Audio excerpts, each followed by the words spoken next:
Move your bag, honey. First-class passengers need that space, and you clearly don't belong up there. The words sliced through the humid boarding chaos of American Airways Flight 847 like a designer knife through silk. Victoria Ashford stood in the narrow aisle, her platinum blonde hair perfectly styled despite the muggy JFK afternoon, her body-hugging cream Chanel dress and matching heels screaming money and entitlement. Her manicured finger pointed at the overhead bin above seat 23B with the kind of authority that comes from never being told no. Before we dive into this story that literally stopped air traffic across America, tell me, where are you watching from? Drop your city in the comments below. And if you believe everyone deserves respect regardless of how they're dressed, hit that subscribe button, because in 10 minutes you're about to see the most expensive lesson in discrimination ever taught. The target of Victoria's demand was Dr. Jasmine Rodriguez, a 29-year-old aerospace engineer whose quiet confidence filled the space around her economy seat. Jasmine wore simple dark jeans, a navy Columbia University sweatshirt, and worn sneakers that had walked through NASA facilities more times than Victoria had walked through Nordstrom. Her carry-on bag, a standard black case that met every airline regulation, sat securely in the overhead compartment directly above her assigned seat. What Victoria couldn't see, what none of the 180 passengers boarding Flight 847 could see, was that inside that unremarkable bag lay something worth $2.8 billion. Encrypted hard drives containing satellite communication codes that would in exactly 8 hours either launch America's most critical military satellite or leave the Pacific Fleet communications blind. "Excuse me," Jasmine looked up from her phone where she'd been reviewing final launch sequences.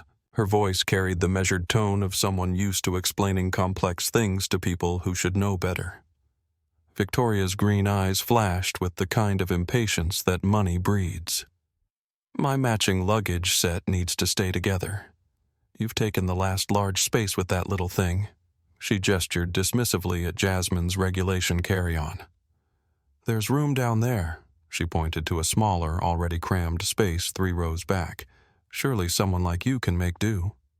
In the window seat, Tyler Martinez, a 22-year-old college student from Houston, pulled one earbud out. He'd been watching TikTok videos, but this real-life drama was better than anything on his timeline. His phone was already in his hand, finger hovering over the camera app.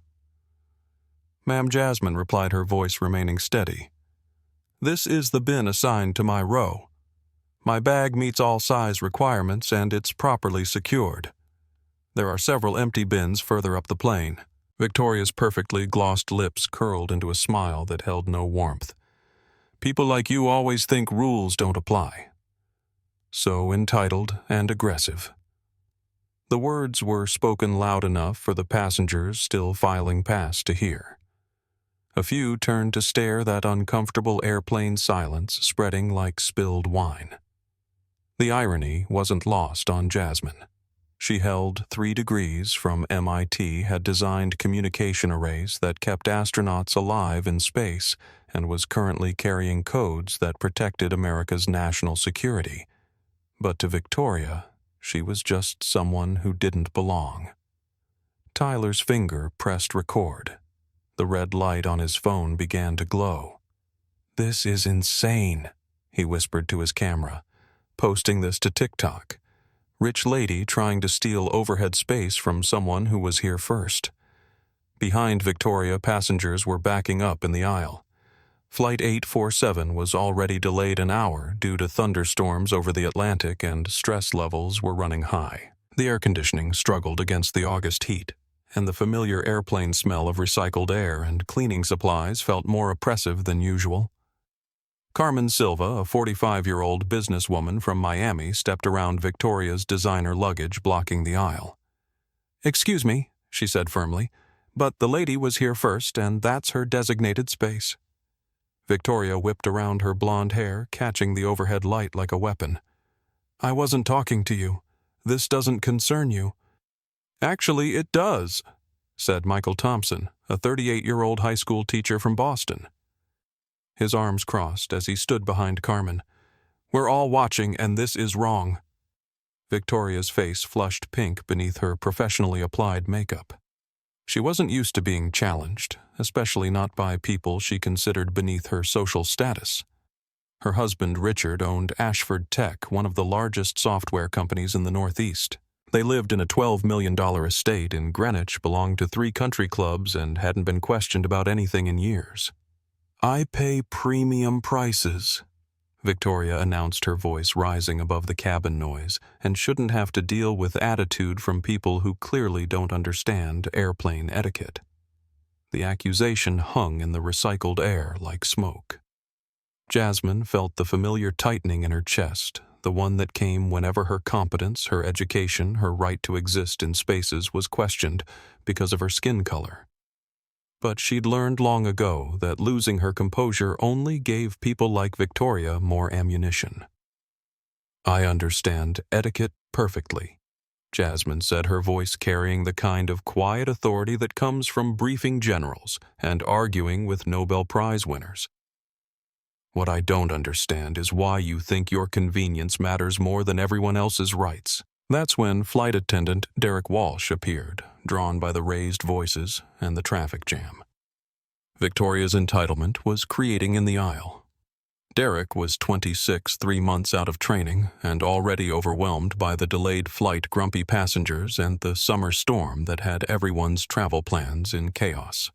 He saw a well-dressed white woman, who looked like she belonged in first class, and a casually dressed black woman who looked like she might cause trouble. It was a split-second judgment that would cost American Airways more money than Derek made in 10 years. Is there a problem here, ladies? Derek asked, his tone already suggesting he'd decided who was at fault. Victoria seized her moment like a predator spotting wounded prey. Yes, there's a huge problem. This woman is being hostile and creating a scene. I asked her politely to relocate her bag so I could store my luggage properly, and she became very aggressive with me. I don't feel safe. Tyler's TikTok live stream was already attracting viewers. The comment section exploded. This is discrimination. Record. Everything. Rich Karen alert. Derek looked at Jasmine with the expression of someone who'd rather be anywhere else. Ma'am, we need to keep the boarding process moving. Could you please cooperate and find alternative storage for your bag? The words hit Jasmine like a slap. Not because they were loud or aggressive, but because they carried the weight of every assumption, every bias, every time someone had looked at her and decided she was the problem. Cooperate with what exactly, Jasmine asked, her voice still controlled, but now edged with steel. This woman wants my overhead space because she feels entitled to it. There's no regulation requiring me to give up my assigned bin to another passenger. Victoria dabbed at her eyes with a tissue that appeared from nowhere. She's being so aggressive. You heard her tone. I'm actually shaking. Carmen Silva had heard enough. That's complete garbage. The lady's been nothing but polite while you've been demanding and rude. Michael Thompson nodded vigorously.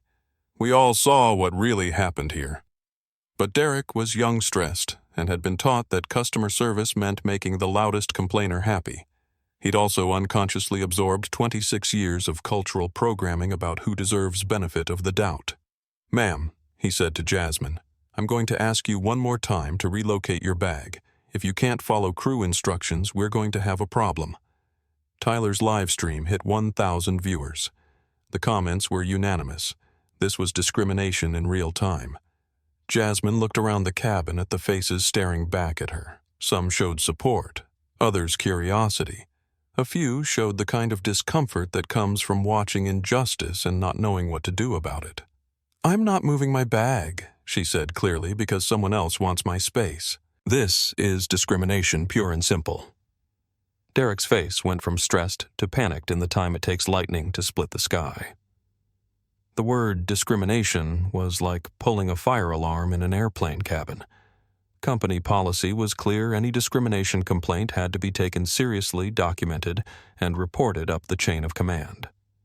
But Derek wasn't thinking about policy.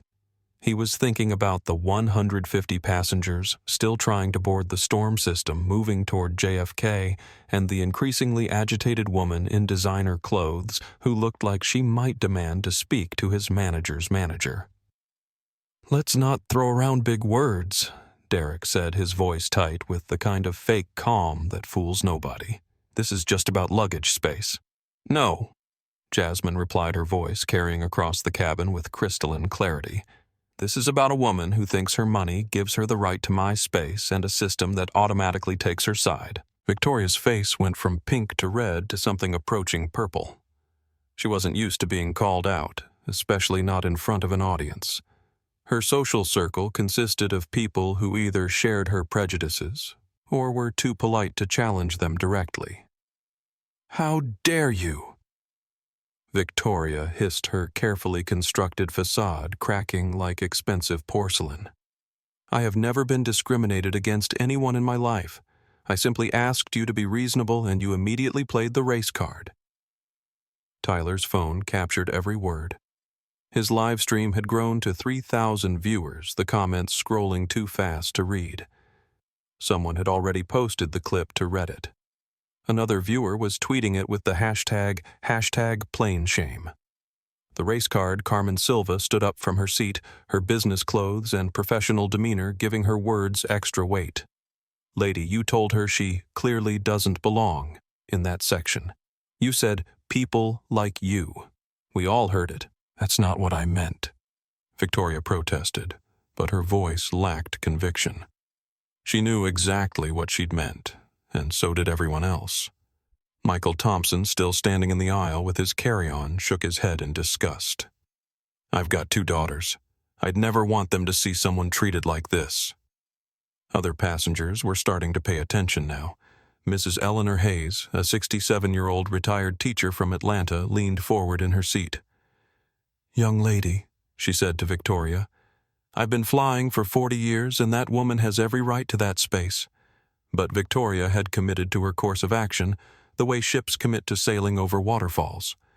Backing down now would mean admitting she was wrong, and people like Victoria built their entire identity around never being wrong. "I don't appreciate being ganged up on," she announced to the cabin. "This is exactly why I usually fly private. These public flights attract... well, you can see for yourselves." The insult was subtle enough to maintain plausible deniability, but clear enough that everyone understood exactly who she was talking about.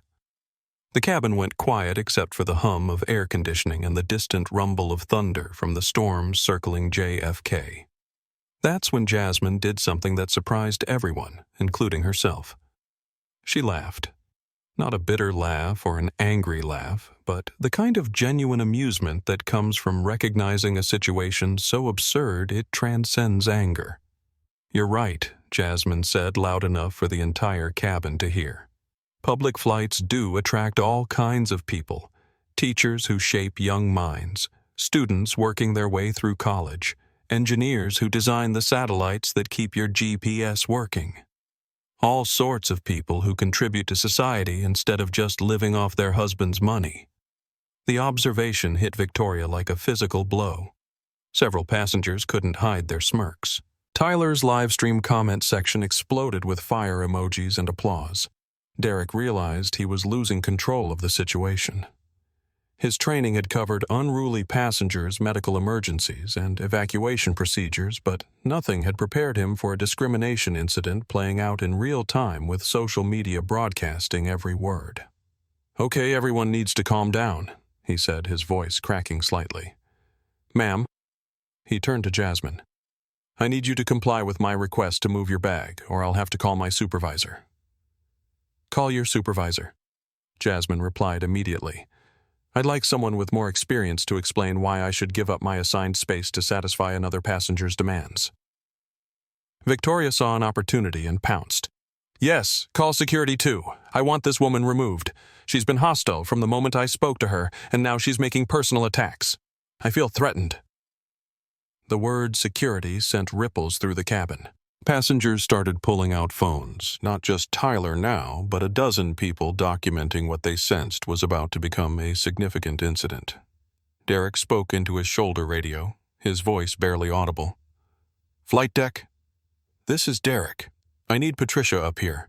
We've got a situation in economy." Within minutes, head flight attendant Patricia Williams appeared from the galley. Patricia was 44 years old with 20 years of experience, and she'd seen every type of passenger drama imaginable. She prided herself on quick problem-solving and keeping flights on schedule.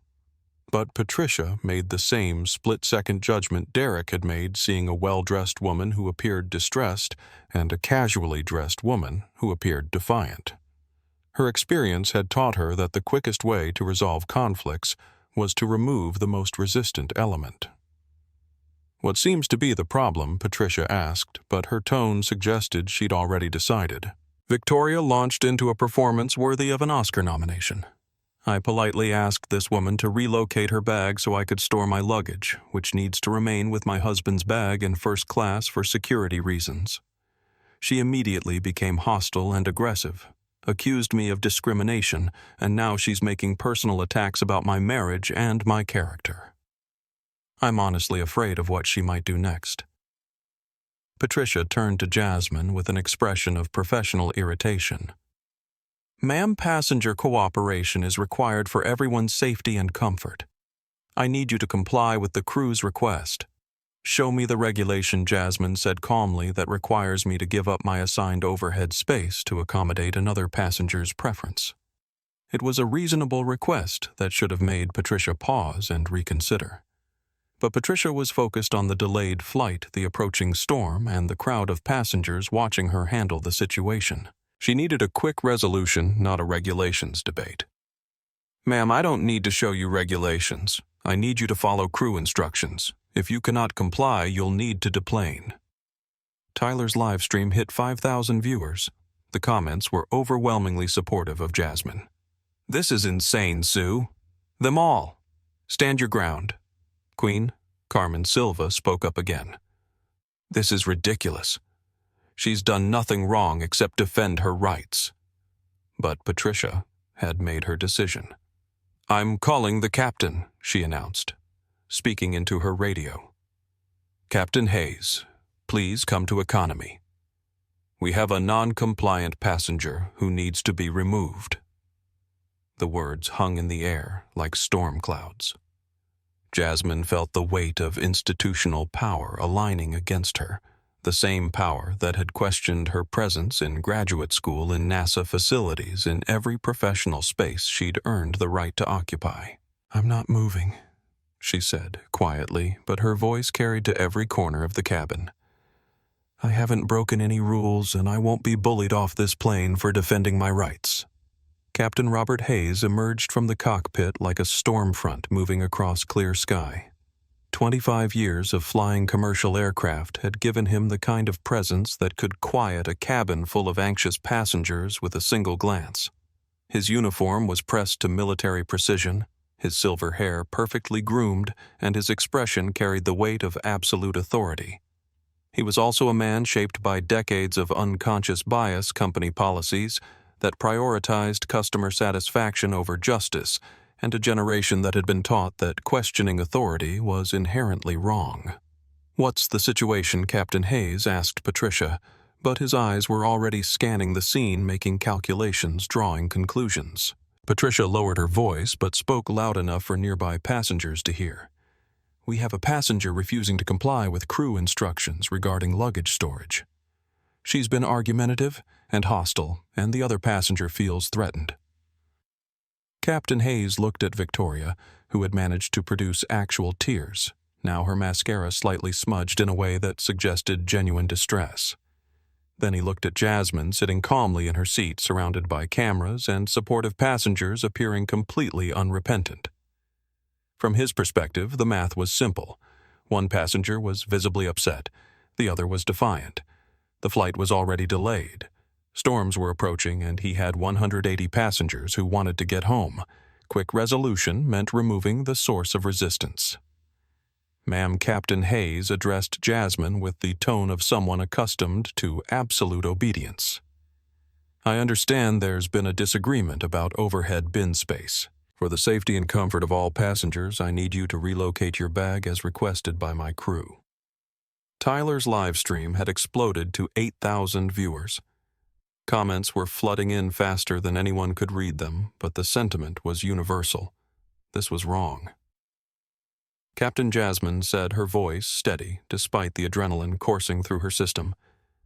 I'd like you to explain what safety issue is created by my bag being in its assigned overhead compartment.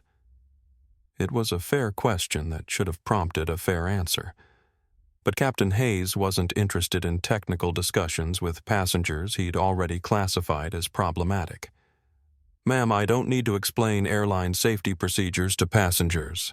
I need you to follow crew instructions or deplane immediately. Carmen Silva couldn't stay silent. Captain, this woman has done nothing wrong.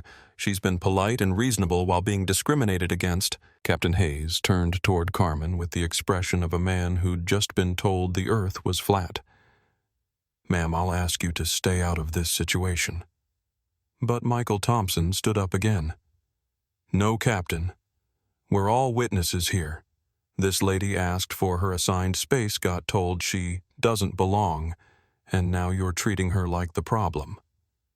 Eleanor Hayes, the retired teacher, added her voice to the growing chorus. In my day, we called this exactly what it is. Captain Hayes felt the situation slipping away from him like a plane in severe turbulence. His training had taught him that passenger disputes required swift, decisive action to prevent escalation. What he hadn't learned was how to recognize when the swift, decisive action was actually perpetuating injustice. I'm calling ground security, he announced, reaching for his radio. We have a non-compliant passenger causing a disturbance. Victoria seized the moment for her final performance. Thank you, Captain. I was so scared. You never know what people might do when they get aggressive like that. The accusation of aggression was like gasoline on a fire that was already burning out of control. Jasmine had remained seated, spoken calmly, and done nothing more threatening than defend her rights. But Victoria's words planted a seed of fear that would grow into something much larger. Tyler spoke directly to his phone. For everyone watching, this woman has been completely peaceful. She's sitting in her seat talking normally while they're calling her aggressive for not giving up her space to someone who thinks she's entitled to it. The live stream had reached 12,000 viewers. Someone had cross-posted it to Twitter where it was being shared by accounts with millions of followers. The hashtag JFK discrimination was starting to trend. Within minutes, Airport Security Supervisor James Mitchell arrived with 2 Port Authority officers. James was 41 years old, a former military police officer who prided himself on handling situations quickly and efficiently. He believed in following protocols, respecting chain of command, and maintaining order above all else. Officer Rodriguez and Officer Davis flanked him, their hands resting casually on their utility belts, a subtle but unmistakable display of authority. What do we have here? James asked Captain Hayes, but his eyes were already assessing the scene, categorizing threats, planning his approach. Captain Hayes briefed him quickly. Passenger refusing to comply with crew instructions, causing a disturbance, making other passengers feel unsafe. James nodded, the kind of professional acknowledgement that suggested he'd handled dozens of similar situations. What he didn't realize was that every word of his conversation with Captain Hayes was being broadcast live to thousands of viewers who were recording everything for posterity. Ma'am, James addressed Jasmine with the tone of someone who expected immediate compliance. I need you to gather your belongings and come with me. On what grounds? Jasmine asked, her voice still calm, but now edged with the kind of steel that comes from years of fighting for respect in rooms where she wasn't welcome. James consulted his notes. Failure to comply with crew instructions causing a public disturbance, threatening behavior toward other passengers. The last accusation hit the cabin like lightning. Jasmine had never raised her voice, never moved from her seat, never done anything that could reasonably be called threatening. But the accusation was now part of the official record. I've been sitting in my seat talking normally, Jasmine said, her voice carrying to every corner of the cabin. "These passengers can verify that I haven't threatened anyone." Carmen Silva stood up again. "She's absolutely right. This is discrimination, pure and simple." Tyler kept his camera rolling. 15,000 people are watching this live. Everyone can see what's really happening here. But James Mitchell was a man who believed in authority structures, and in his structure, airline captains outranked passengers regardless of what social media might say. "Ma'am, you can either come with me voluntarily, or we can escort you. Your choice." Jasmine looked around the cabin at faces filled with shock, anger, and helpless sympathy. She thought about the encrypted drives in her carry-on bag, the satellite launch scheduled for 6 hours from now, and the communications array that would go dark if she wasn't in Houston to oversee the final sequences. But she also thought about every black woman who had ever been told she didn't belong, every professional who had been dismissed because of assumptions about her appearance, every person who had been asked to make themselves smaller to accommodate someone else's comfort. "If you remove me from this plane," she said clearly, "you're violating federal anti-discrimination laws, and you're about to learn exactly who you're messing with." The words carried a quiet authority that made James Mitchell pause for the first time since entering the aircraft. But it was already too late. The machinery of institutional bias had been set in motion, and like a passenger jet on a runway, it would take more than words to change its course. If this discrimination is making your blood boil, smash that subscribe button, because what happens next is going to shock you. Victoria has no idea who she's messing with. The cabin of Flight 847 had transformed from a routine delayed departure into something resembling a civil rights flashpoint. Tyler's TikTok livestream had exploded to 20,000 viewers, with the numbers climbing every second. Comments flooded the screen faster than human eyes could follow. "This is 2024. Sue them all. Stand your ground, Queen. This is America." James Mitchell felt the weight of those watching eyes, but his training had taught him that social media attention was irrelevant to proper procedure. He'd handled hundreds of aircraft removals, and they all followed the same basic pattern: verbal warning, physical escort documentation. The fact that this particular removal was being broadcast to thousands of people didn't change the fundamental process. What James didn't understand was that this wasn't a normal removal. Dr. Jasmine Rodriguez wasn't just another non-compliant passenger. She was a woman carrying classified codes that controlled $2.8 billion worth of military satellite equipment codes that were needed in Houston in exactly 6 hours to prevent a communications blackout that would leave the entire Pacific Fleet vulnerable. But James didn't know any of that. All he knew was that an airline captain wanted a passenger removed, and airline captains had the legal authority to make that decision. "Ma'am," James said, his voice carrying the practiced calm of law enforcement. "I need you to gather your belongings and come with me now." Jasmine remained seated, her hands folded calmly in her lap, her carry-on bag secure in the overhead compartment above her head. The bag that Victoria had demanded, the bag that had started this entire incident, contained more sensitive material than everything else on the plane combined. "I'm not resisting removal," Jasmine said clearly, her voice carrying to every corner of the cabin and to every viewer on Tyler's live stream. "But I want it clearly understood that I'm being removed for refusing to give up my assigned overhead space to accommodate another passenger's demands. That's the only thing I've done wrong." Officer Rodriguez stepped forward, his expression professional but uncomfortable. He'd watched the entire incident unfold, and his own sense of justice was warring with his duty to follow orders from superior officers. "Ma'am, please stand up and come with us," he said, his voice gentler than James Mitchell's but still carrying official authority. Victoria watched from her position in the aisle, her designer handbag clutched to her chest like a shield, her face flushed with the kind of triumph that comes from seeing the system work exactly as she expected it to. She'd complained, someone had been removed, and order had been restored to her universe. Finally, she said just loud enough for the nearest passengers to hear, "These people need to learn there are consequences for attitude." The words hit the cabin like a physical slap. Carmen Silva gasped audibly. Michael Thompson shook his head in disgust. Eleanor Hayes, the retired teacher, muttered something under her breath that sounded like a prayer for patience. Tyler's live stream exploded. The comment count had passed 50,000, and someone had started a hashtag Justice for Jasmine. The video was being shared across every social media platform simultaneously. Jasmine stood slowly, her movements deliberate and dignified. She reached for her carry-on bag, the one that contained encrypted drives worth more than everyone on the plane would earn in their lifetimes combined. "That bag is evidence," James Mitchell said suddenly. "It needs to be inspected."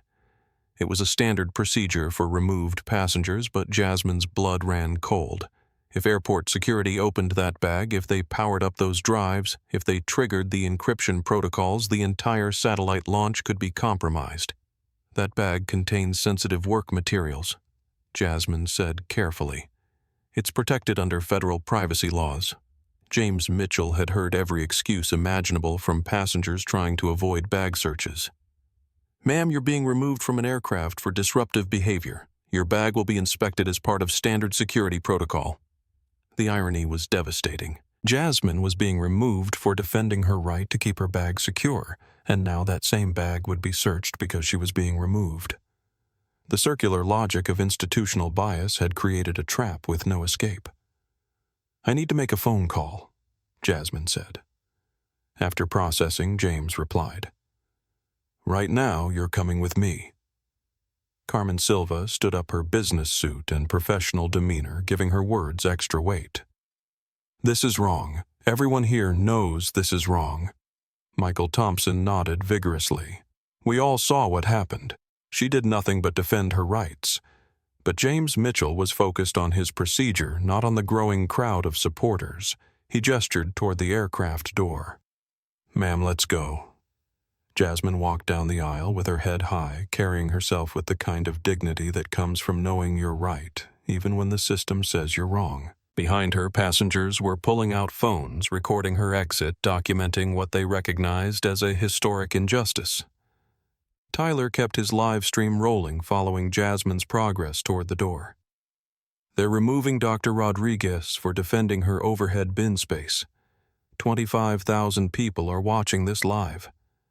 This is what discrimination looks like in 2024. Victoria finally got her wish. She moved her designer luggage into the overhead space above Jasmine's former seat, arranging her matching pieces exactly as she'd envisioned. But her moment of triumph felt hollow. The entire cabin was staring at her with expressions ranging from disgust to outright hostility. What she demanded, her voice defensive.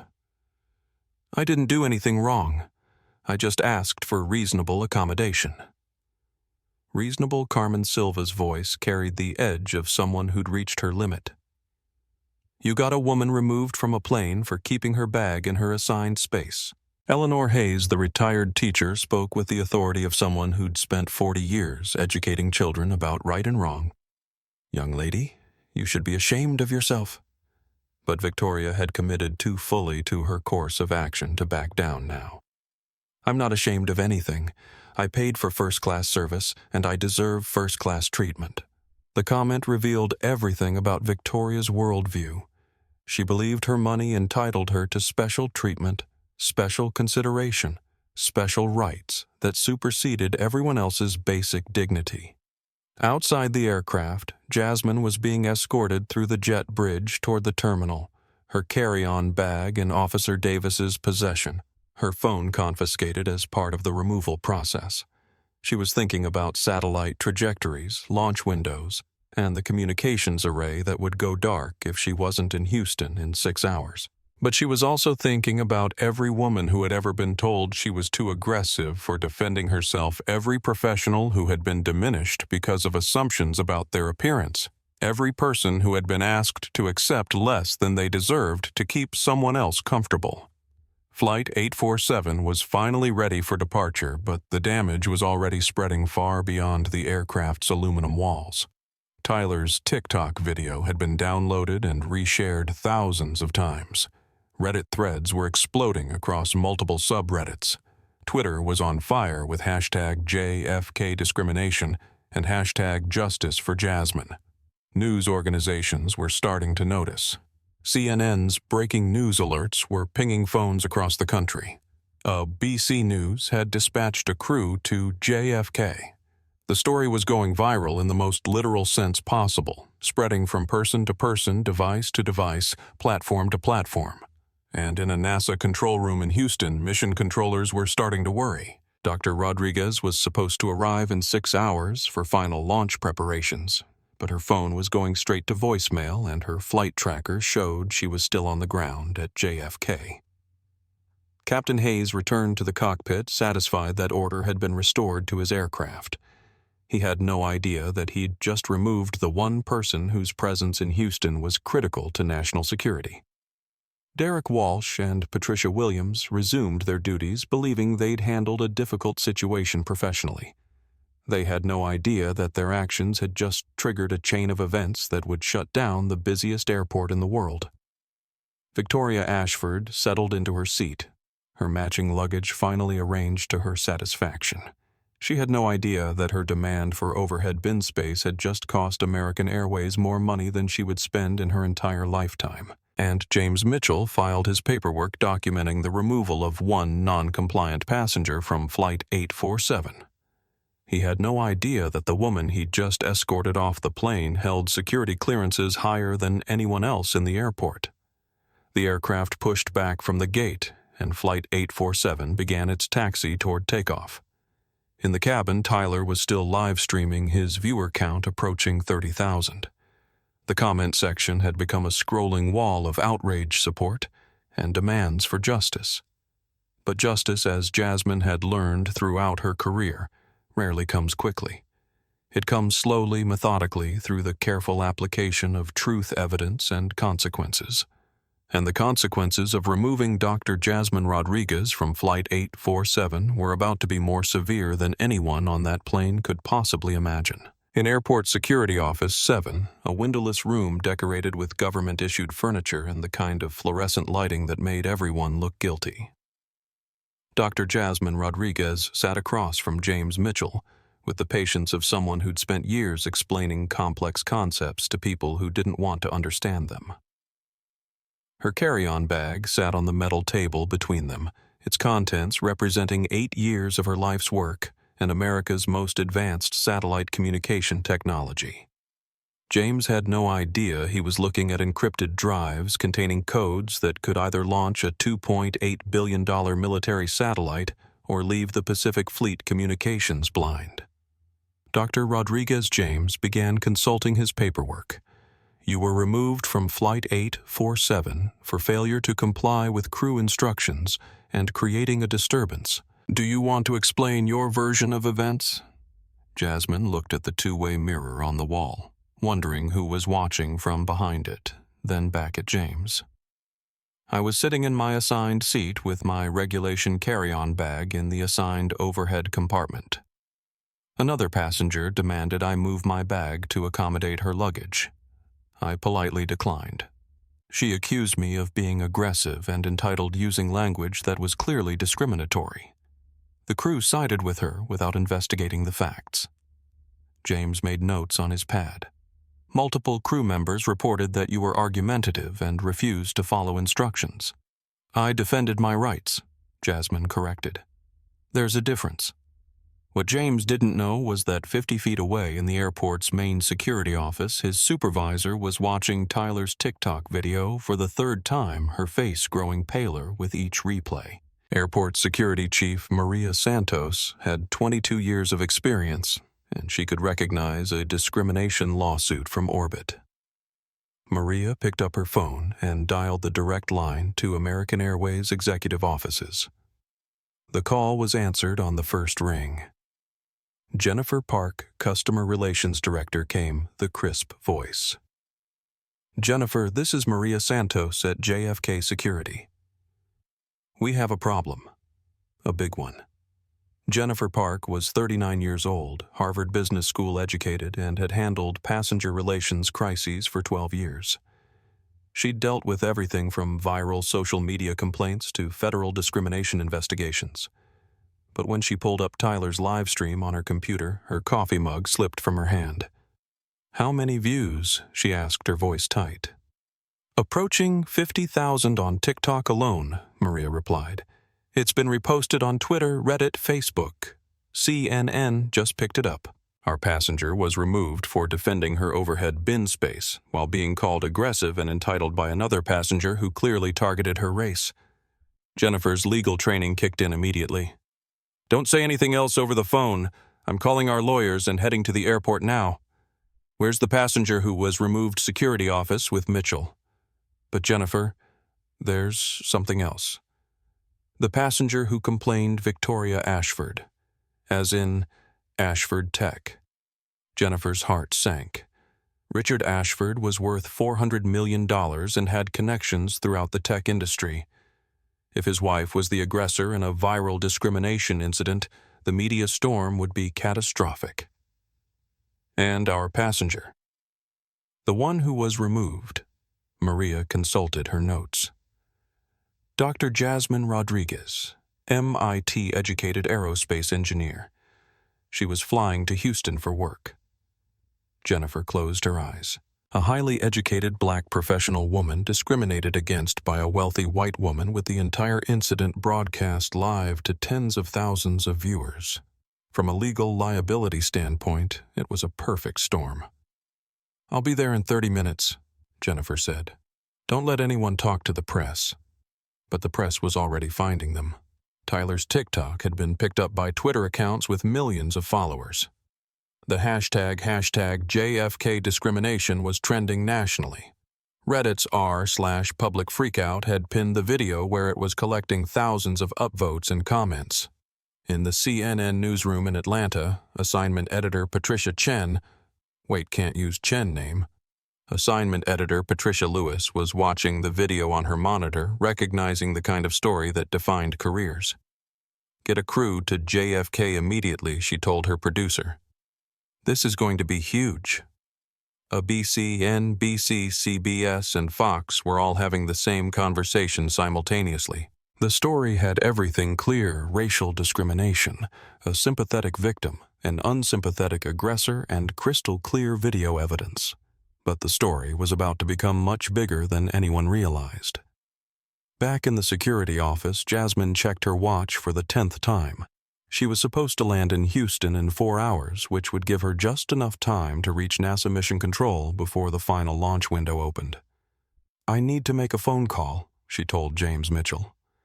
"After we complete processing," he replied automatically. "This isn't a request," Jasmine said, her voice carrying a new edge of authority. "I'm calling my supervisor at NASA. If I'm not in Houston in 4 hours, a $2.8 billion satellite launch will be scrubbed, and you'll be explaining to Congress why airport security interfered with national defense." James looked up from his paperwork. "NASA doctor. Jasmine Rodriguez, senior aerospace engineer, Stellar Dynamics Corporation NASA contractor," she said formally. "Security clearance level 7. The codes in that bag control military satellite communications for the Pacific Fleet." The color drained from James's face. Level 7 security clearance was higher than most generals carried. If he just detained someone with that level of federal authority, his career was over. I need to make some calls," he stammered. "Yes, you do," Jasmine agreed. "Starting with NASA Mission Control in Houston. The number is in my phone." While James was realizing the magnitude of his mistake, Tyler's live stream was approaching 100,000 views. The comments section had become a scrolling wall of outrage. "This is exactly what's wrong with America. Sue them for everything they're worth. That lady is a straight-up racist. How is this still happening in 2024? Celebrity accounts were starting to share the video. Athletes, actors, musicians, and politicians were adding their voices to the growing chorus of condemnation. The story was breaking out of social media and into mainstream consciousness. Victoria Ashford, meanwhile, was enjoying her victory in first class, completely unaware that her face was being screenshotted, memed, and shared across every social media platform. She had no idea that internet sleuths were already identifying her, finding her social media accounts, and documenting her history of entitled behavior. Her Instagram account, filled with photos of luxury vacations, designer clothes, and exclusive events, was being flooded with comments. Her Facebook page was being shared with screenshots of her discriminatory statements. Her LinkedIn profile was being archived before she could delete it. Flight 847 had finally taken off, but the damage was spreading faster than any aircraft could fly. In the NASA Mission Control Center in Houston, Dr. David Kim was starting to panic. The Ares 7 satellite launch was scheduled for 11:47 p.m. Eastern Time, and Dr. Rodriguez was the only person authorized to input the final encryption codes. "Where is she?" he asked his assistant for the 5th time. Her phone goes straight to voicemail. Flight tracking shows her plane took off 2 hours late, but she should still land with time to spare. But Dr. Rodriguez wasn't on that plane anymore, and Mission Control had no idea their most critical team member was sitting in an airport security office watching her life's work potentially disappear because she'd refused to give up her overhead bin space to a racist. David Kim made a decision that would soon escalate the situation beyond anything anyone had imagined. He picked up his red phone, the one that connected directly to the Pentagon. "This is Dr. Kim at NASA Houston. I need to speak to General Foster immediately. We have a potential national security crisis." The wheels of federal authority began to turn slowly at first, then with increasing speed and devastating force. Dr. Jasmine Rodriguez was about to become the most expensive passenger removal in aviation history. The red phone in General Patricia Foster's Pentagon office rarely rang, and when it did, it usually meant someone was about to have a very bad day. General Foster was the commanding officer of the U.S. Space Force's Communication Systems Division, and she'd spent 28 years in military service, learning that the most dangerous emergencies were the ones that started small. "General Foster," she answered, her voice carrying the crisp authority of someone accustomed to making life-and-death decisions. "General, this is Dr. David Kim at NASA Houston. We have a critical problem with the Ares 7 launch. Dr. Jasmine Rodriguez hasn't arrived for final preparations, and the launch window closes in 5 hours.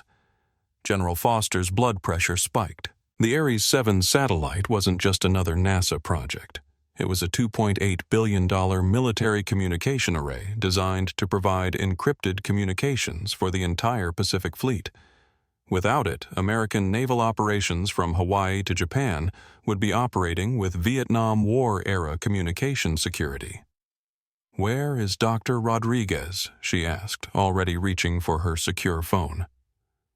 "Unknown. She was supposed to be on American Airways Flight 847 from JFK to Houston, but she's not answering her phone. The flight took off, but something's wrong." General Foster had risen to her position by understanding that coincidences didn't exist in national security. If their most critical engineer had disappeared on launch day, it wasn't an accident. "I'll handle this," she said, ending the call and immediately dialing JFK Airport Authority. 3 minutes later, her call was patched through to Airport Security Chief Maria Santos, who was still watching Tyler's TikTok video with growing horror. "This is General Foster, U.S. Space Force. I need to speak to Dr. Jasmine Rodriguez immediately. She's currently being detained in your facility." Maria's hand went numb around the phone. "General, how did you know she was here?" "Because Dr. Rodriguez is carrying classified codes for a national defense satellite launch happening in 4 hours. If she's not in Houston in 2 hours, we'll have a communications blackout affecting the entire Pacific Fleet." The magnitude of the crisis hit Maria like a freight train. They hadn't just detained a passenger for a luggage dispute. They'd detained a critical national security asset, and they'd done it because a racist woman had complained about overhead bin space. "General, we have a problem. A big one." While General Foster was mobilizing federal resources, Tyler's TikTok video had exploded beyond social media into mainstream consciousness. The view count had passed 200,000 and was climbing exponentially. News organizations across the country were scrambling to get reporters to JFK. CNN's breaking news ticker was scrolling viral video, black woman removed from plane after refusing to give up overhead bin space. A BC News had dispatched their best aviation correspondent. NBC was sending a 3-person crew. Fox News was already spinning the story into broader culture war narratives. But the biggest reaction was coming from American Airways corporate headquarters in Fort Worth, Texas. CEO Jonathan Masters was in an emergency board meeting watching his company's stock price drop in real time as the discrimination video spread across the internet. "How bad is this?" he asked his legal counsel. Corporate attorney Rebecca Walsh had seen discrimination lawsuits before, but never one with this level of public attention. Catastrophic. "We have clear video evidence of racial discrimination supported by multiple witnesses broadcast to hundreds of thousands of viewers." The passenger was a highly educated professional who was completely peaceful throughout the incident. And the liability potentially unlimited. But that's not our biggest problem. Jonathan's face went pale. "What could be worse than unlimited liability?" Rebecca consulted her notes. "The passenger we removed is apparently a NASA contractor working on a critical satellite launch. If her detention affects national security, we could face federal charges." In that moment, Jonathan Masters realized that Victoria Ashford's demand for overhead bin space might cost American Airways more than the company was worth. Meanwhile, Victoria herself was enjoying her flight in blissful ignorance. She'd gotten her way, her luggage was properly arranged, and the difficult passenger had been removed. She was scrolling through her Instagram feed, completely unaware that her face was being shared across the internet as the latest example of entitled racism. She had no idea that internet investigators had already identified her, found her address, discovered her husband's business connections, and were documenting every entitled social media post she'd ever made. She had no idea that Richard Ashford's business partners were already receiving calls asking about his wife's behavior. She had no idea that her country club was fielding angry calls about her membership. She had no idea that her entire privileged world was about to collapse around her like a house of cards in a hurricane. Back at JFK, General Foster's call had triggered an avalanche of federal intervention. FBI Special Agent Lisa Harper was en route from the Manhattan field office. FAA Regional Director Thomas Wright was being briefed on potential charges of interfering with federal operations. The Department of Justice was being notified of a possible civil rights violation with national security implications. In the security office, James Mitchell was having the worst day of his career. He'd gone from processing a routine passenger removal to potentially facing federal charges for interfering with a classified military operation. "Dr. Rodriguez," he said, his voice shaking, "I need you to know that we had no idea about your security clearance or your mission." Jasmine looked at him with the kind of calm that comes from years of dealing with institutional incompetence. "Mr. Mitchell, I tried to tell you this was discrimination. I tried to explain that removing me would have consequences. You chose not to listen, because it was easier to side with someone who looked like she belonged." The truth hit James like a physical blow. He had made assumptions about both women based on their appearance, their clothing, their apparent social status. He'd sided with wealth over justice, privilege over truth, comfort over conscience. "What happens now?" he asked. "Now," Jasmine said, checking her watch, "you pray that federal authorities can get me to Houston before the launch window closes. Because if that satellite doesn't launch, the entire Pacific Fleet loses encrypted communications, and you'll be explaining to Congress how luggage space became a national security crisis." The door to the security office burst open, and Airport Security Chief Maria Santos rushed in, followed by 2 FBI agents, AFA, A official, and a military liaison officer. "Dr. Rodriguez," Maria said breathlessly. "I'm Maria Santos, Airport Security Chief. We're here to escort you to Houston immediately." "How immediately?" Jasmine asked. "Military transport helicopter is landing on the roof in 10 minutes. Direct flight to NASA Mission Control. You'll be there in time." Jasmine stood up and reached for her carry-on bag, the one that Victoria had demanded, the one that had started this entire crisis. Inside those encrypted drives was 8 years of her life's work and the key to keeping America's naval communications secure. "What about the passengers who supported me?" she asked. "They stood up when it mattered." "Their contact information has been documented," Agent Harper replied. "They'll be key witnesses in the federal investigation." As they escorted Jasmine from the security office, Tyler's live stream hit 500,000 views. The comment section was exploding with updates. FBI just arrived at JFK military helicopter landing on the airport roof. "This is way bigger than we thought. That woman must be super important." The story was no longer about overhead bin space. It was about national security, institutional discrimination, and the cost of prejudice in an interconnected world. And Flight 847 was still in the air, carrying Victoria Ashford toward the biggest shock of her privileged life. At 4:47 p.m. Eastern Time, FAA Regional Director Thomas Wright made a decision that would ground every aircraft at America's busiest airport. Standing in the JFK Air Traffic Control Tower, surrounded by radar screens showing hundreds of aircraft in various stages of departure and approach, he spoke into his radio with the authority of someone who understood that national security trumped everything else. "This is FAA Regional Director Wright. I'm ordering an immediate ground stop for all departures from JFK International Airport effective immediately. All incoming flights are to be diverted to alternate airports until further notice." The air traffic controllers stared at him in shock. A ground stop at JFK was like stopping the flow of the Mississippi River.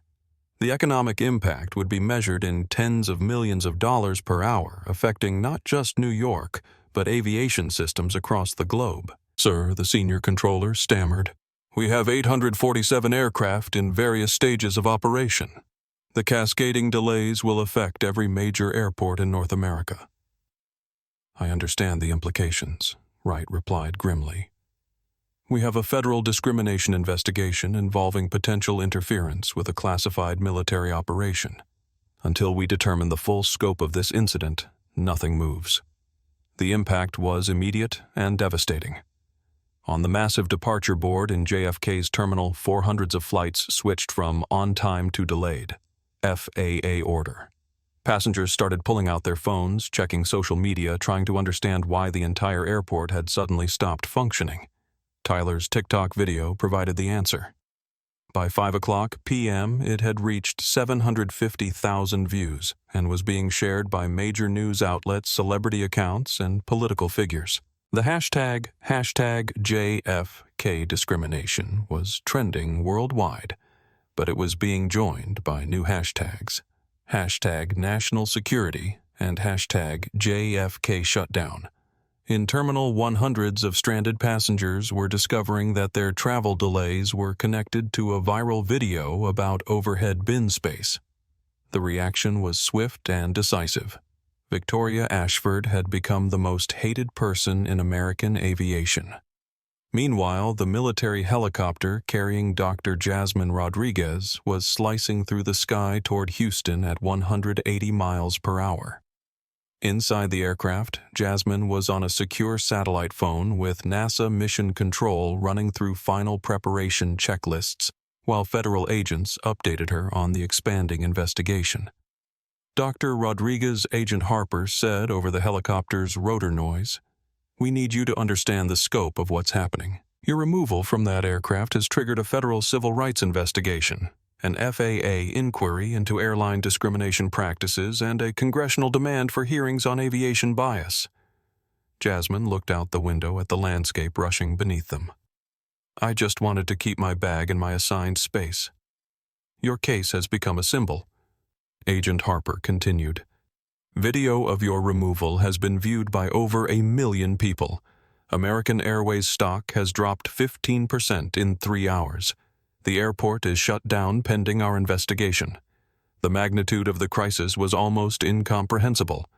One woman's racist demand for overhead bin space had triggered a cascading series of events that was affecting global aviation, costing airlines hundreds of millions of dollars and stranding hundreds of thousands of passengers. But the personal costs were just beginning to mount. Richard Ashford was in a board meeting at his Greenwich headquarters when his assistant burst through the conference room doors, her face pale with panic. "Mr. Ashford, I need to speak with you immediately. It's about your wife." Richard excused himself from the meeting, following his assistant into his private office, where she'd queued up Tyler's video on her laptop. As he watched his wife demand overhead bin space and accuse Dr. Rodriguez of being aggressive and entitled, Richard's face went through a spectrum of emotions: confusion, recognition, horror, and finally, cold calculation. "How many people have seen this?" he asked. "Over 1 million and climbing. Sir, your phone has been ringing constantly. Board members, business partners, investors. They're all asking about Victoria's behavior." Richard understood immediately that his wife's racism hadn't just embarrassed their family. It had created a liability that could destroy his business. Ashford Tech had major contracts with aerospace companies, government agencies, and international corporations. Having a wife who was the face of viral discrimination would make those relationships impossible to maintain. His divorce attorney was already on speed dial. Back at JFK, the investigation was expanding by the hour. FBI agents were interviewing every passenger from Flight 847, documenting each witness account of Victoria's discriminatory language. FAA inspectors were reviewing American Airways passenger complaint procedures. Department of Justice lawyers were building a federal civil rights case. Captain Robert Hayes was sitting in an FAA interview room, watching his 25-year aviation career evaporate in real time.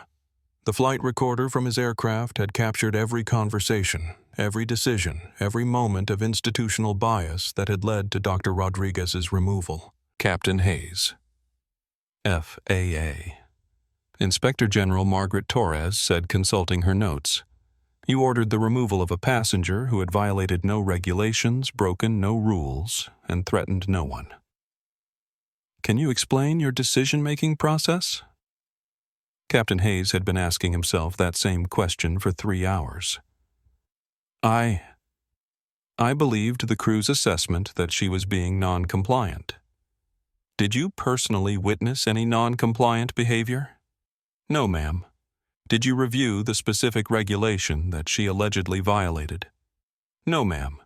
Did you consider that her removal might constitute discrimination? Captain Hayes stared at the table. 25 years of flying, thousands of successful flights, millions of miles traveled safely, and it was all ending because he'd made a split-second judgment based on unconscious bias. No, ma'am. I didn't consider that possibility. Inspector Torres made notes on her pad. Captain, I'm recommending immediate suspension of your pilot's license pending a full investigation. You'll also be required to undergo bias training and submit to psychological evaluation before any consideration of reinstatement. Derek Walsh and Patricia Williams were having similar conversations in adjacent rooms. Their aviation careers were ending not because they'd made technical errors, but because they'd chosen prejudice over procedure, assumption over investigation. The social media explosion had reached critical mass. Tyler's original TikTok had been downloaded and reshared millions of times across every platform. News organizations were running the story as their lead item. Congressional representatives were demanding hearings. Civil rights organizations were calling for federal investigations. Victoria Ashford's name and face were everywhere, but not in the way she'd ever wanted. Internet investigators had found her social media accounts, her country club memberships, her charity board positions, her entire privileged lifestyle. Screenshots of her discriminatory statements were being turned into memes, shared by celebrities and used as examples in diversity training programs. Her country club had already called to inform her that her membership was under review. The charity boards were asking for her resignation. Her social circle was distancing themselves as quickly as their lawyers could draft statements. But Victoria was still in the air, still unaware that her world had collapsed, while she enjoyed her first-class seat and properly arranged luggage. Flight 847 was finally approaching Houston, but the aircraft was flying into a storm of media attention, federal investigators, and legal consequences that would dwarf anything in aviation history. As the plane descended toward Bush Intercontinental Airport, Tyler was still live-streaming his viewer count, approaching 2 million. Comments were flooding in from around the world. "This is the most expensive luggage dispute in history. That lady destroyed an entire airline. Justice is coming for the JFK. Karen Dr. Rodriguez is a hero." The airplane touched down in Houston just as the military helicopter carrying Dr. Rodriguez landed at NASA Mission Control. She grabbed her carry-on bag, the one that Victoria had demanded, the one that contained codes worth $2.8 billion, and ran toward the Mission Control building. She had 30 minutes to save a satellite launch and prevent a communications blackout that could affect national security. And back in New York, the full weight of federal authority was descending on JFK Airport, like a Category 5 hurricane. The system hadn't just failed Dr. Jasmine Rodriguez. The system was about to be completely rebuilt. At 10:15 p.m. Eastern Time, Dr. Jasmine Rodriguez's fingers flew across the keyboard in NASA Mission Control, inputting the final encryption codes that would secure communications for the most expensive satellite in American history. Around her, dozens of the world's brightest engineers and scientists watched the main screen as green lights confirmed each successful sequence. Biometric authentication confirmed. Jasmine announced, her voice cutting through the tension like a scalpel. Cryptographic handshake complete. Aries 7, you are green for launch. The control room erupted in controlled celebration. General Foster, who had flown directly from the Pentagon to witness the launch, walked over to Jasmine's console with an expression of profound respect. "Dr. Rodriguez," she said formally on behalf of the U.S. Space Force and the entire Pacific Fleet, "thank you for making this mission possible despite the unconscionable obstacles placed in your way." Jasmine looked up at the countdown clock. "General, we launch in 17 minutes. The real test is whether this array performs as designed." But the satellite launch was only the beginning of the consequences flowing from Victoria Ashford's demand for overhead bin space.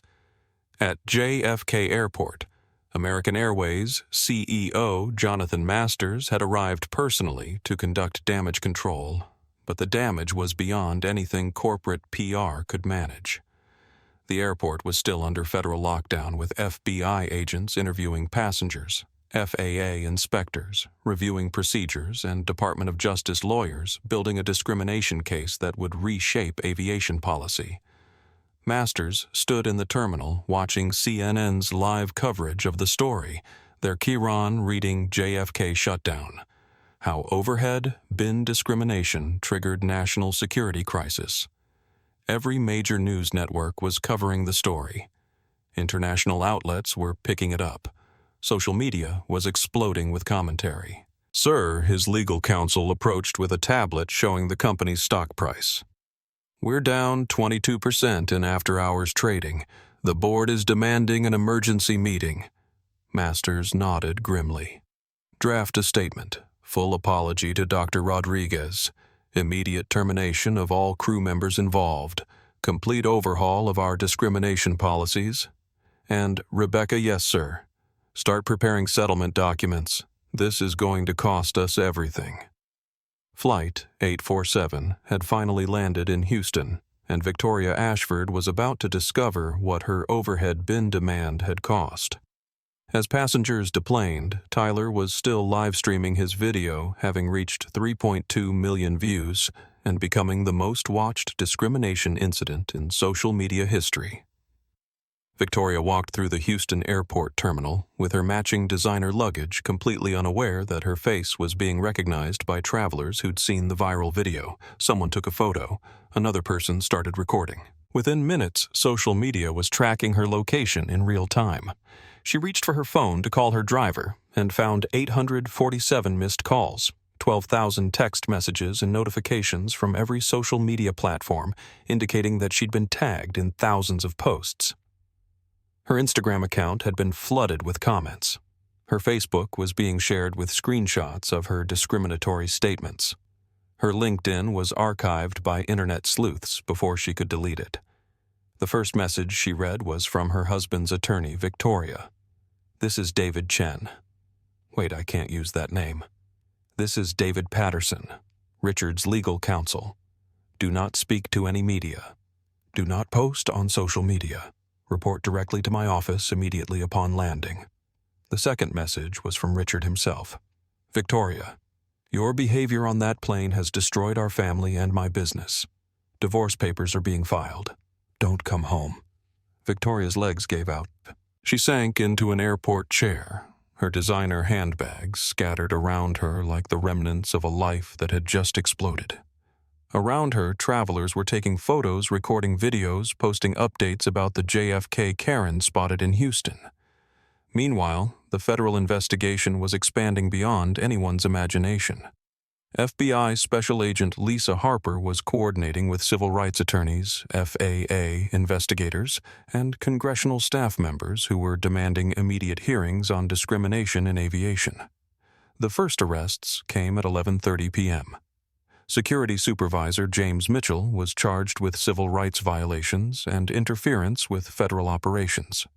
The charges carried a potential sentence of 5 years in federal prison and $250,000 in fines.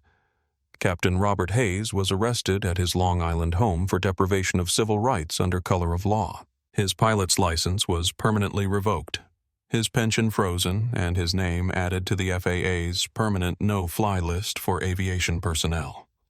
Derek Walsh and Patricia Williams were charged with conspiracy to violate civil rights. Their aviation careers were over. Their professional reputations destroyed their futures limited to jobs that didn't require federal background checks. But the biggest arrest was yet to come. Victoria Ashford was taken into custody at Bush Intercontinental Airport on federal charges of conspiring to interfere with a military operation. Her demand for overhead bin space, which had led to Dr. Rodriguez's detention, was being prosecuted as a threat to national security. The irony was devastating. Victoria's racist attempt to assert privilege had triggered federal charges that could result in 5 years in prison and the complete destruction of her luxurious lifestyle. The Houston arrest was broadcast live across social media. Tyler's TikTok followers watched in real time as federal agents escorted Victoria through the airport in handcuffs, her designer dress and perfectly styled hair, providing stark contrast to the circumstances of her arrest. Comments exploded across every platform. Justice for Dr. Rodriguez. This is what racism gets you. Play stupid games. Win federal charges. The JFK. Karen finally got arrested at NASA Mission Control. The Ares 7 satellite launched flawlessly at 11:47 p.m. Its communication arrays deploying perfectly in orbit 22,300 miles above Earth. Dr. Rodriguez watched the telemetry data confirm that her 8 years of work had succeeded, that military communications were secure, that the Pacific Fleet would maintain encrypted connectivity. General Foster approached her console one final time. "Dr. Rodriguez, this satellite will protect American naval operations for the next 20 years. Your dedication to completing this mission, despite the discrimination you faced, exemplifies the finest traditions of American service." Jasmine nodded, but her thoughts weren't on satellites or military communications. They were on every black woman who had ever been called aggressive for defending herself, every professional who had been dismissed because of their appearance, every person who had been asked to make themselves smaller to accommodate someone else's prejudice. "General," she said quietly, "I hope this case prevents other people from experiencing what I went through today." The immediate consequences were staggering. American Airways faced federal civil rights charges, congressional investigations, and lawsuits that would total over $200 million. JFK Airport remained partially closed for 48 hours, while FBI agents completed their investigation affecting over 500,000 passengers and costing the aviation industry an estimated $2.8 billion in delays and cancellations. Victoria Ashford lost everything: her freedom, her marriage, her social status, and her privileged lifestyle. Her federal charges would result in 18 months in prison, lifetime bans from all major airlines, and social exile that would follow her for the rest of her life. But the deeper changes were just beginning. The JFK incident, as historians would later call it, triggered the most comprehensive overhaul of aviation discrimination policies in American history. Within 72 hours, Congress had scheduled hearings on bias in transportation. The Department of Transportation announced new federal requirements for discrimination training. The FAA implemented mandatory bias reporting procedures for all airline personnel. Dr. Jasmine Rodriguez didn't seek revenge or personal recognition. She returned to her work designing communication systems that kept astronauts safe and military operations secure. But her quiet dignity in the face of institutional discrimination had changed an entire industry. The overhead bin dispute that Victoria thought would last 5 minutes had cost her everything and transformed American aviation forever. Justice, Jasmine learned, doesn't always come quickly. But when it comes completely. 6 months after the JFK incident, Dr. Jasmine Rodriguez stood before a joint session of Congress, her voice carrying the same calm authority that had guided satellite launches and withstood institutional discrimination. The hearing room was packed with reporters, civil rights advocates, and aviation industry executives who had flown to Washington to witness what many considered a watershed moment in transportation equality. Members of Congress, Jasmine began discrimination in aviation isn't just a civil rights issue, it's a national security issue. When bias prevents qualified professionals from performing their duties, it affects not just individuals but entire systems. The congressional hearings had been prompted by what investigators discovered during their review of airline discrimination practices. The FBI's analysis of passenger complaint databases revealed patterns of bias so pervasive and widespread that they shocked even seasoned civil rights attorneys. Congresswoman Angela Rivera, who had led the House investigation, presented findings that stunned the nation.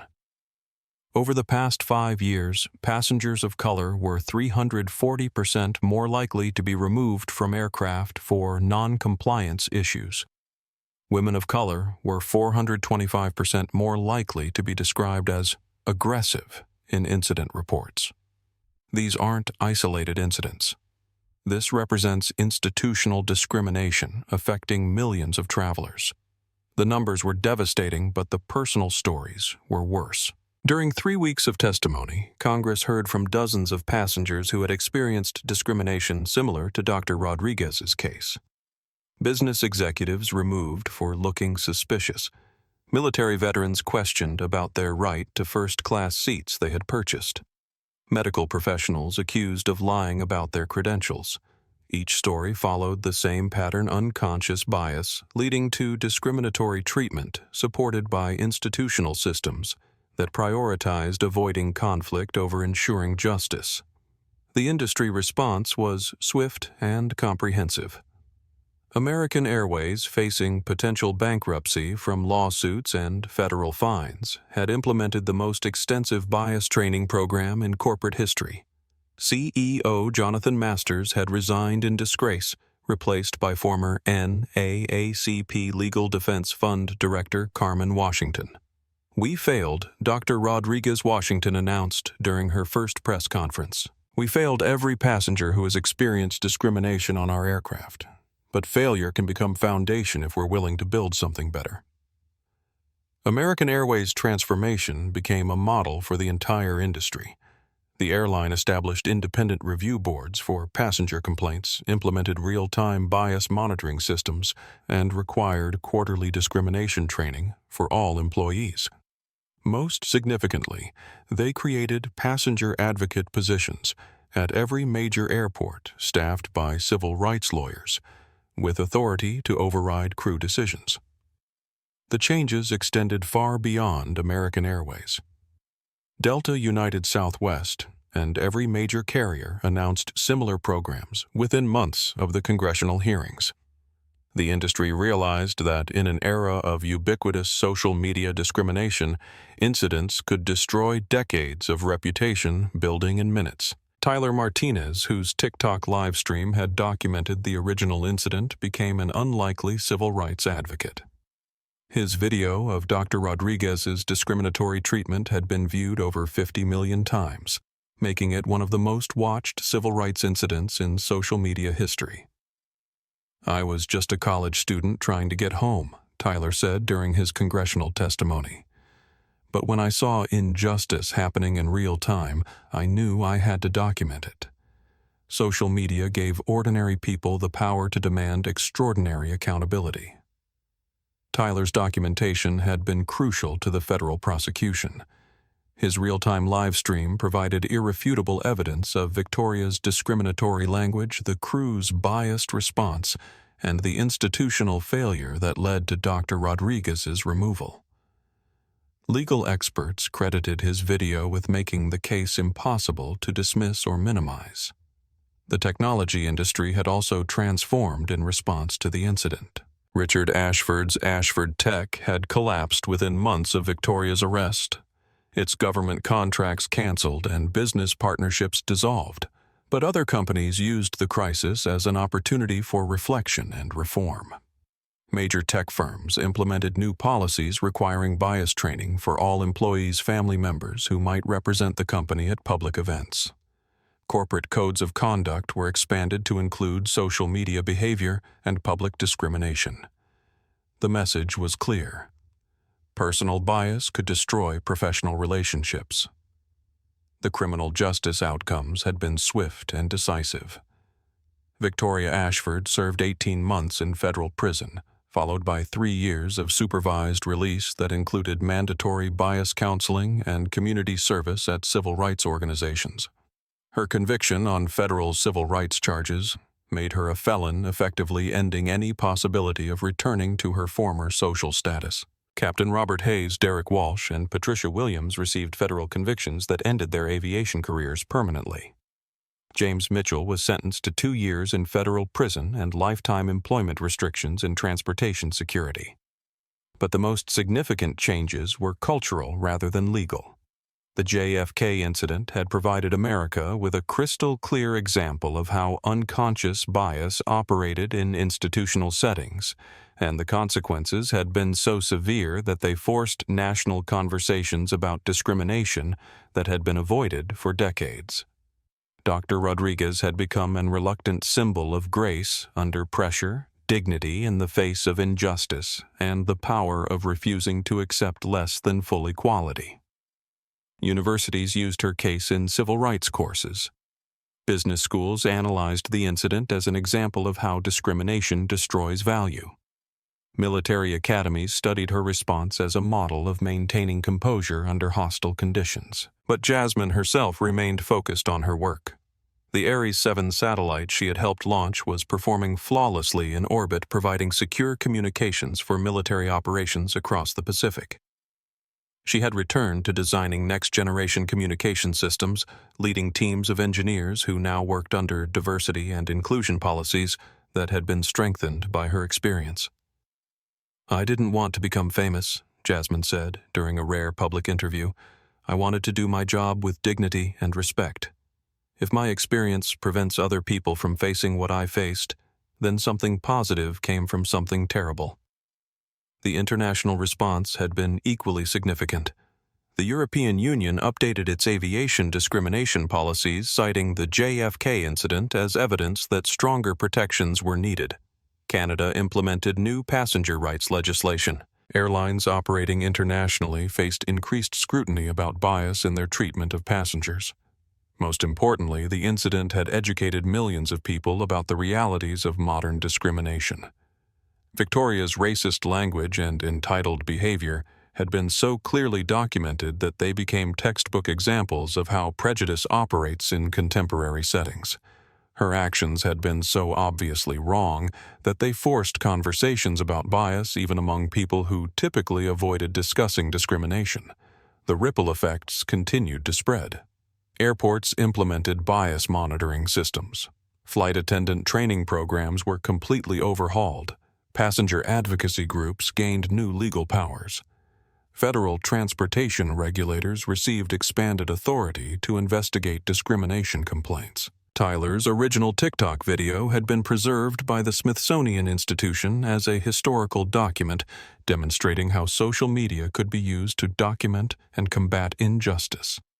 His live stream had shown that ordinary citizens with smartphones could create accountability for powerful institutions in ways that previous generations could never have imagined.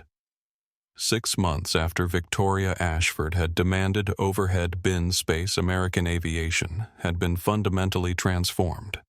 Discrimination complaints had dropped by 78%. Passenger satisfaction surveys showed dramatic improvements in reported respect and dignity.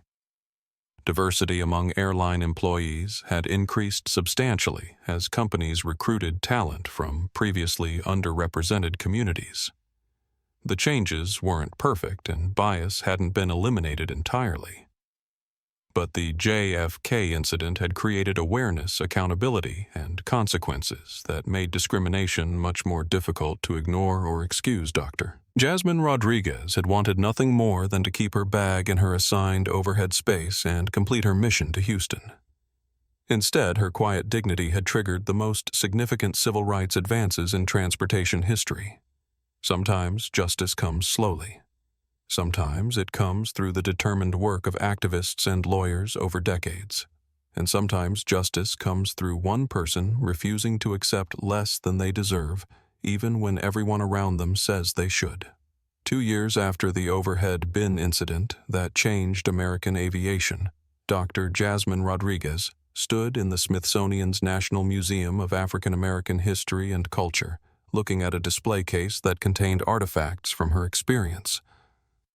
Tyler's phone, the one that had live-streamed her discriminatory treatment, sat next to printed transcripts of Victoria's racist statements and copies of the federal legislation that had transformed transportation equality. "It's strange seeing your life in a museum," she said to Carmen Silva, who had flown in from Miami to attend the exhibit opening with her. Carmen smiled, remembering how she had stood up in that airplane cabin when everyone else stayed silent. "You gave us all courage that day, watching you maintain your dignity while being treated so unfairly. It changed how I think about speaking up when I see injustice." The exhibit, titled "Standing Ground: How One Woman's Dignity Transformed Aviation," had become one of the museum's most popular displays. Visitors from around the world came to see the documentation of how discrimination in 2024 had triggered the most comprehensive civil rights reforms in transportation history. But for Jasmine, the real victory wasn't in the museum exhibits or the federal legislation or even the criminal convictions of those who had discriminated against her. The real victory was in the letters she received from travelers who no longer feared being judged by their appearance from young professionals, who felt empowered to defend their rights from parents who could fly with their children, knowing that dignity was protected by law rather than dependent on luck. Tyler Martinez, now a civil rights lawyer, finishing his final semester at Harvard Law School, had driven down from Boston for the exhibit opening. The scholarship fund established in Jasmine's name had paid for his education, transforming him from a college student with a smartphone into an advocate for justice in digital spaces.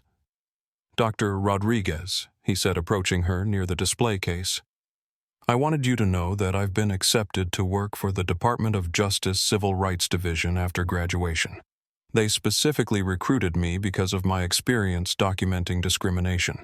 Jasmine hugged him, remembering the young man who had instinctively known to record injustice when he saw it. "Tyler, you saved that moment for history. Without your video, none of this would have been possible." The transformation had been more profound than anyone had imagined. American Airlines now reported to federal civil rights monitors quarterly, Bias training was mandatory for all transportation employees. Passenger advocates operated at every major airport with authority to override discriminatory decisions in real time. But the changes went deeper than policy.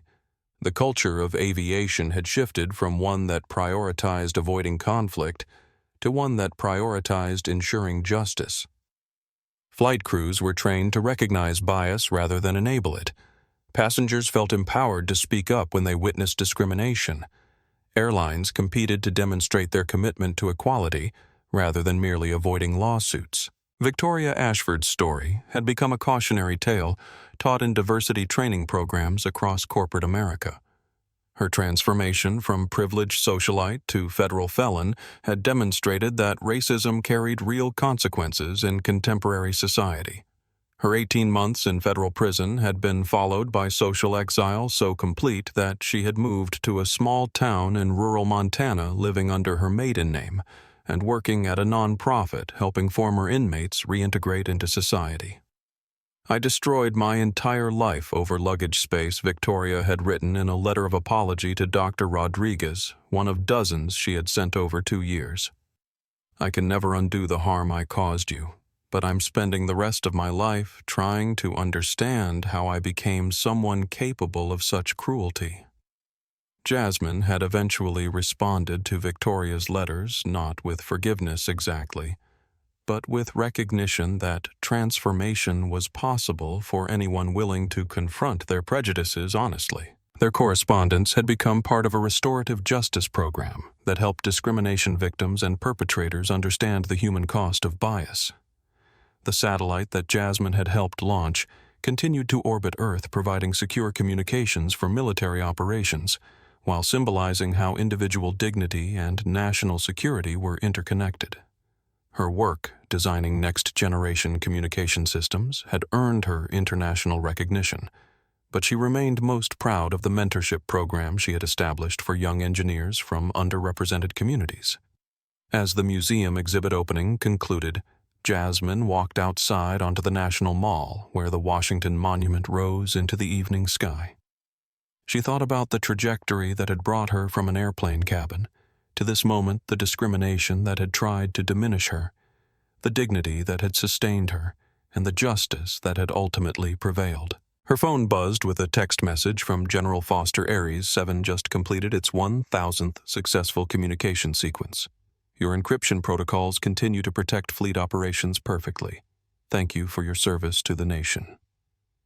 Jasmine smiled, remembering the military helicopter that had rushed her from JFK to Houston, the countdown clock that had almost run out, and the satellite launch that had succeeded despite Victoria's attempt to derail it.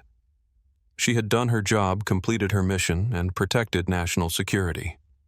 Everything else had been consequences flowing from her refusal to be diminished.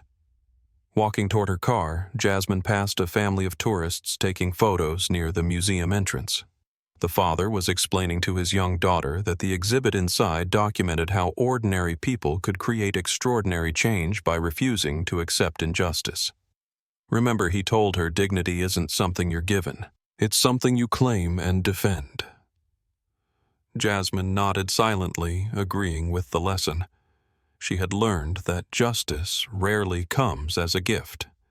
It comes through the cumulative effect of people who refuse to accept less than they deserve, who maintain their composure under pressure, who document truth when others prefer comfortable lies. She had wanted nothing more than to keep her bag in her assigned overhead space. Instead, her quiet insistence on basic respect had transformed an entire industry and reminded America that equality requires eternal vigilance. The stars were beginning to appear in the darkening sky, including the artificial star she had helped place there, silently protecting communications across the Pacific. Her work continued, her mission endured, and her dignity remained uncompromised. Sometimes the smallest acts of resistance create the largest waves of change. This story hit me differently than others we've covered, and I need to share why it matters so much. As a content creator, I've seen hundreds of discrimination stories, viral videos, and social media movements, But Jasmine's case teaches us something profound about true power and lasting change. This wasn't just about overhead bin space or airline policies. This was about the moment when quiet dignity meets loud prejudice, and how the choice to maintain your principles can literally reshape systems. What strikes me most is how Victoria's split-second decision to judge someone by their appearance created a cascade of consequences that cost her everything. Her marriage, her freedom, her social status, her comfortable life, all destroyed because she couldn't imagine that a casually dressed black woman might be more important than she was. The racism wasn't subtle or hidden. It was broadcast live to millions of people, making denial impossible. But Jasmine's response is what makes this story transformative. She never raised her voice. She never lost her composure. She simply refused to be diminished. When the system failed her, she maintained her dignity, until that dignity attracted the attention of people with the power to create change. Her quiet strength became unstoppable force. Tyler's role shows us that ordinary people can become heroes just by documenting truth. His live stream didn't create the discrimination, but it made the discrimination undeniable. In our connected world, injustice can't hide behind closed doors anymore. Someone is always watching, recording, ready to share truth with the world. The ripple effects teach us about accountability in real time. Victoria thought she could treat someone badly without consequences because she'd never faced consequences before. But social media created immediate accountability. Her behavior was documented, shared, analyzed, and judged by millions of people within hours. The institutional changes prove that crisis can become catalyst. American aviation didn't just apologize and move on. They completely rebuilt their systems because they realized that discrimination wasn't just morally wrong. It was economically devastating and legally dangerous. The cost of bias became too high to ignore. If you take anything from this story, let it be this: treat everyone with dignity, not because of who they might be, but because of who you choose to be. Dignity costs nothing to give but everything to lose. Character is revealed in moments of pressure, and in our social media age, those moments of pressure can be seen by millions. Jasmine didn't seek fame or revenge. She just wanted to do her job with respect. But her refusal to accept less than basic human dignity ended up protecting that dignity for millions of other travelers. Sometimes the most powerful statement is simply standing your ground with grace. Remember this when you're tempted to judge someone by their appearance, their clothes, or their perceived status. That person you're dismissing might just be the one the whole world is waiting for. And remember that in our connected age, your character is always on display. Choose wisely, because the next viral video might feature you.